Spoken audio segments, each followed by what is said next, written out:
कभी ना कभी ये जरूर सुना होगा कि ये जो ताबीज होती है ये हमारी रक्षा करती है, लेकिन हमारे भारत में कुछ ऐसे केसेस हैं जिसमें इसी ताबीज की वजह से बहुत सारे लोगों की जिंदगी बर्बाद हो गई। कुछ ताबीज ऐसी होती है जो लगती तो है कि पहनने के बाद आपको तरक्की देगी, ग्रोथ देगी, सक्सेस देगी, लेकिन जिस इंसान या फिर तांत्रिक की वजह से आपने उस ताबीज को पहना है, शायद आप नहीं जानते कि उसने उस ताबीज में कुछ ऐसा किया है जिसको पहनने के बाद वो ताबीज ही आपको खा जाएगी। आज की कहानी एक ऐसे ही ताबीज की है। गाइस, कहते हैं राजस्थान के अजमेर दरगाह के बाहर सफेद कपड़े में एक तांत्रिक बैठता है। उसके माथे पर लाल तिलक होता है और उसके पास एक पुराना संदूक, लगभग 100 साल पुराना संदूक होता है जिसके अंदर होता है एक ताबीज।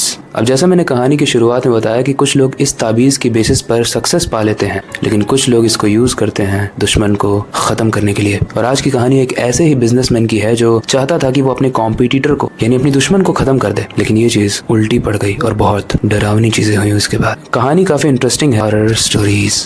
अजमेर दरगाह ख्वाजा मोइनुद्दीन चिश्ती की मजार है। यहाँ हर दिन हजारों लोग आते हैं, मन्नत मांगते हैं और कई लोगों की मन्नतें पूरी भी होती है। लेकिन दरगाह के बाहर जो गलियां हैं वो काफी अलग हैं। यहाँ अलग अलग फकीर बैठे हुए आपको दिख जाएंगे, लेकिन हर फकीर में एक चीज कॉमन होगी, उनके हाथ में एक ताबीज होगी। कोई उस ताबीज से नजर उतारता है तो कोई भविष्य बताता है। अब ये बात है 1924 की। उन गलियों में एक आदमी आता था, उसका नाम कोई नहीं जानता था, लेकिन उसको अक्सर लोग लाल बाबा कह के बुलाते थे। इस नाम को आप याद रखना, आगे काम आएगा। उसे लाल बाबा इसलिए भी बुलाते थे क्योंकि वो अक्सर लाल कपड़े पहनता था। उसका आउटफिट पूरे तरीके से लाल होता था, लाल कुर्ता होता था और लाल पगड़ी होती थी। लेकिन उसका सिर्फ ये पहनावा ही नहीं था जो उसे बाकी फकीरों से और तांत्रिकों से अलग बनाता था। उसके पास जो ताबीज थी वो काफी अलग थी। ये लाल बाबा जो ताबीज बनाता था, उस ताबीज को वहाँ के लोग मरण ताबीज कहते थे। मतलब एक ऐसा ताबीज जो किसी भी इंसान की मौत ला सकता है। लेकिन सबसे ज्यादा स्ट्रेंज चीज पता है क्या है? जब भी कोई इंसान जाकर उस लाल बाबा से कहता था कि हमें मरण ताबीज चाहिए, तो वो पैसे नहीं मांगता था। उसकी डिमांड कुछ अजीब होती थी। वो कहता था कि मुझे तुम्हारे खून की 3 बूंद चाहिए और तुम्हारी एक फोटो चाहिए जिसमें तुम अकेले हो। लोगों को लगता था ये तंत्र विद्या का हिस्सा होगा, लेकिन असली बात कुछ और थी। लाल बाबा उन फोटोज को और उस खून के 3 बूंद को यूज करके कुछ और करता था। दरअसल लाल बाबा की एक बहुत ही अजीब सी फैंटेसी थी। वो चाहता था कि वो बहुत सारी आत्माओं पर कंट्रोल करे, और तंत्र विद्या के अकॉर्डिंग जब आपके पास किसी इंसान का खून होता है और किसी इंसान का फोटो होता है तो आप उसकी आत्मा पर कंट्रोल कर सकते हो। 1924 में वहाँ पर एक सेठ आता है, बहुत पैसे वाला। ये बहुत बड़ा बिजनेसमैन था और इसका नाम था रतन लाल। उसका बिजनेस शुरू से बहुत अच्छा चल रहा था, लेकिन कुछ दिन हुए थे जहाँ पर एक कॉम्पिटिटर आ गया था और उसकी वजह से इस रतन लाल का बिजनेस थोड़ा डाउन जाने लगा था। ऐसे में उसे जब लाल बाबा के बारे में पता चलता है तो रतन लाल लाल बाबा के पास आता है और बोलता है कि बाबा, मेरा एक कॉम्पिटिटर है, क्या आप उसे खत्म कर सकते हो पूरे तरीके से?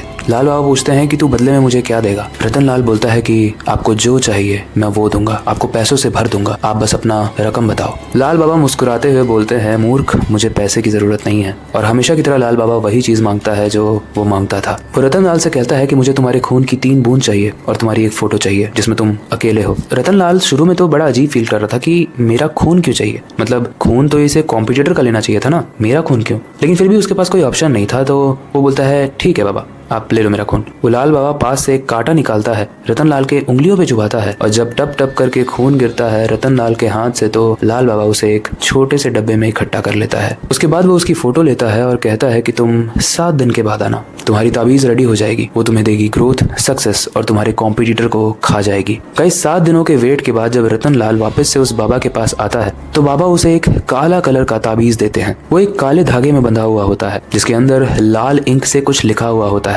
वो बाबा कहते हैं कि इस ताबीज को अपने दुश्मन के घर के बाहर अमावस्या की रात ठीक 12 बजे गाड़ दो और तुम देखोगे कि वो 40 दिन में ही मर जाएगा। रतन लाल को लगा कि ये इतना सिंपल है, मतलब मैंने बस 3 बूंद दिए, ना पैसे दिए ना कुछ दिए, मेरी फोटो और 3 बूंद के चक्कर में मैं अपने दुश्मन को मार पाऊंगा। गाइस, लगभग 1 महीना बीत चुका था और रतन लाल पूरे तरीके से परेशान हो चुका था क्योंकि उसका जो कॉम्पिटिटर था ना, उसके प्रोडक्ट्स इतने ज्यादा अच्छे थे कि कस्टमर्स को बहुत पसंद आ रहे थे। उसका बिजनेस दिन पर दिन ग्रो होता ही जा रहा था और ये जो रतन लाल था उसने अपने प्रोडक्ट्स को इम्प्रूव करने के बजाय अपना सारा फोकस काली विद्या में डाल दिया। वो बस वेट कर रहा था, वो अपने प्रोडक्ट्स को इम्प्रूव नहीं कर रहा था, ना अपनी सर्विसेज को कस्टमर के लिए और बेहतर बना रहा था, वो बस वेट कर रहा था।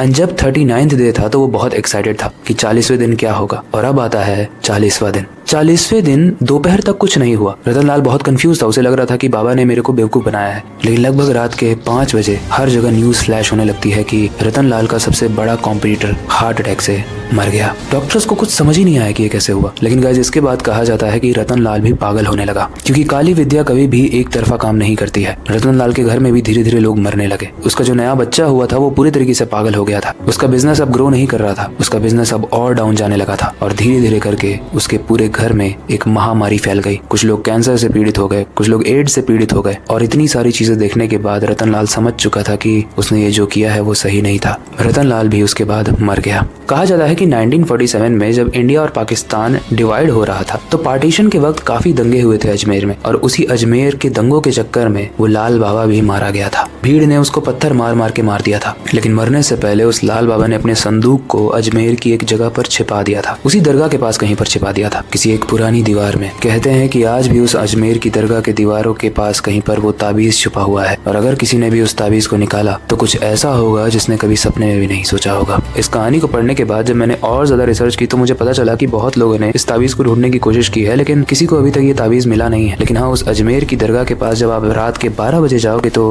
हो सकता है आपको प्रतीत हो कोई ताबीज कुछ कहकर आपको बुला रहा हो। ये कहानी डरावनी तो थी, लेकिन ये कहानी हमें एक और चीज सिखाती है कि ग्रोथ के चक्कर में, सक्सेस के चक्कर में और अपनी जिंदगी में आगे बढ़ने के चक्कर में हमें इतना भी अंधा नहीं होना चाहिए कि हम दूसरों को डिस्ट्रॉय कर दें। और अगर हम दूसरों को डिस्ट्रॉय कर भी देंगे तो ये एक तरफा नहीं होगा। वो गर्मी, वो बर्बादी हमारी तरफ मुड़कर फिर से देखेगी, जिस तरीके से इस बर्बादी ने रतनलाल को भी नहीं छोड़ा। ये कहानी यहीं तक थी। आई होप आपको हर बार की तरह ये कहानी भी पसंद आई होगी और थोड़ा सा डर भी लगा होगा।